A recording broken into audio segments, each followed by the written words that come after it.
Praise the lord. ప్రభుతో ప్రతిదినం అనే యొక్క ఆడియో డివోషన్స్ ద్వారా మిమ్మల్ని కలుసుకునేటకు నాకు చాలా సంతోషంగా ఉంది. ప్రియులారా, ప్రభు కృపను బట్టి బాగున్నారు కదూ. ఈరోజు అంశము, నీ జీవితాన్ని దేవుని చేతుల్లో పెట్టు. లేఖన భాగము యాకోబు పత్రిక 4:14. రేపేమి సంభవించునో మీకు తెలియదు. మీ జీవం ఏ పాటిది? మీరు కొంతసేపు కనపడి అంతలో మాయమైపోవు ఆవిరి వంటి వారే.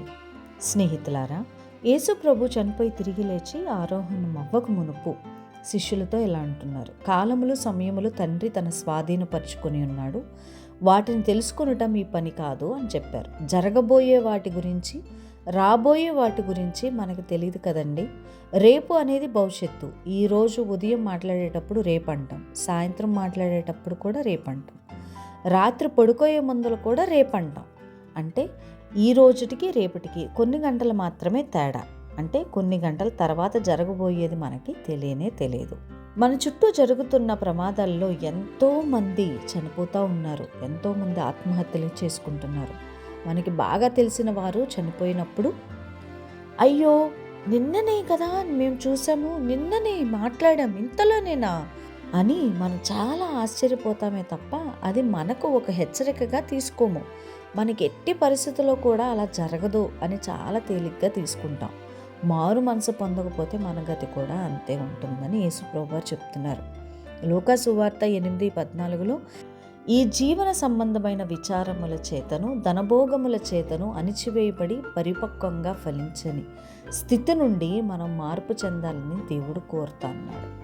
మన జీవనము ఇంతలో కనపడి అంతలో మాయమైపోయేది కాబట్టి రేపటిని గురించి చింతించవద్దని యేసు ప్రభువారు చెప్తున్నారు. ప్రతి మనిషి జీవితం ఏదో ఒక రోజు దేవునిచే పునరుద్ధరించబడుతుంది. దేవుని బిడ్డలు తమకివ్వబడిన ఆయుష్కాలము పూర్తి చేసుకున్నటకు దేవుని ఎరగని వారికి దేవుణ్ణి తెలుసుకోవడానికి అవకాశం ఇవ్వబడుతుంది. స్నేహితులారా, అది అర్థం చేసుకోకుండా రేపటిని గురించి ఎన్నో ప్రణాళికలు వేసుకొని ఉంటూ ఉంటాం. నీ జీవం ఏ పాటిది? వాక్యం సెలవిస్తుంది మన జీవం ఏ పాటిదని. ఈరోజే నీ జీవితాన్ని దేవుని చేతిలో పెట్టు. రేపేం సంభవించునో మనకేమీ తెలియదు కదా. కాబట్టి చింతించకుండా, ప్రభువా నా జీవితాన్ని నీ చేతిలో పెడుతున్నాను అని సంపూర్తిగా నీ జీవితాన్ని దేవునికి సమర్పించుకో. ప్రార్థన.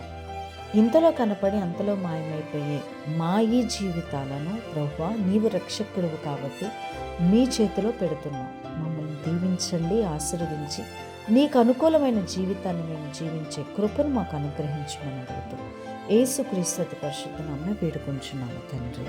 ఆమేన్.